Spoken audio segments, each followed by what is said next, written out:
கிடைத்துள்ள அண்மை செய்தி.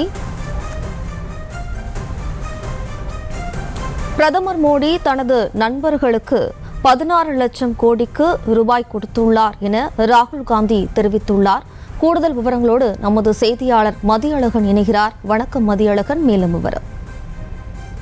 தேர்தல் பிரச்சார கூட்டத்தில் காங்கிரஸ் கட்சியினுடைய மூத்த தலைவர் ராகுல் காந்தி பேசுகையில் பிரதமர் மோடிக்கு எதிராக எதிரே குற்றச்சாட்டு ஒன்றை முன்வைத்திருக்கிறார். அதில் பிரதமர் மோடி தனது நண்பர்களுக்கு 16 லட்சம் கோடி ரூபாய் கொடுத்திருக்கிறார் என ராகுல் காந்தி தெரிவித்திருக்கிறார்.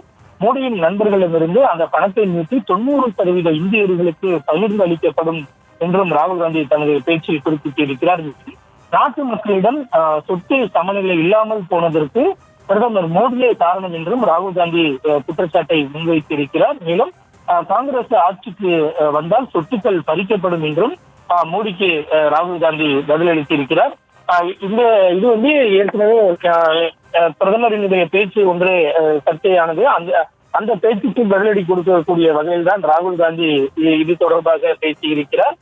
வரும் வெள்ளிக்கிழமை 2ஆம் கட்ட வாக்குப்பதிவு நடைபெற இருக்கிறது. அதைத் தொடர்ந்து மக்களவை தேர்தல் சூடு பிடித்து வரக்கூடிய சூழலில் தலைவர்கள் தீவிர பிரச்சாரத்தில் ஈடுபட்டு வருகிறார்கள். இந்த நிலையில் தான் தற்போது பிரதமர் மோடி மீது ராகுல் காந்தி மிகப்பெரிய குற்றச்சாட்டை ஒன்றை பதிவு செய்திருக்கிறார். அதில் 16 லட்சம் கோடி ரூபாயை மோடி தனது நண்பர்களுக்கு அளித்திருப்பதாகவும் காங்கிரஸ் கட்சி ஆட்சிக்கு வந்த பின்னர் அந்த பணம் பறிமுதல் செய்யப்பட்டு 90% இந்தியர்களுக்கு வழங்கப்படும் என்றும் ராகுல் காந்தி தனது பேச்சில் குறிப்பிட்டிருக்கிறார்.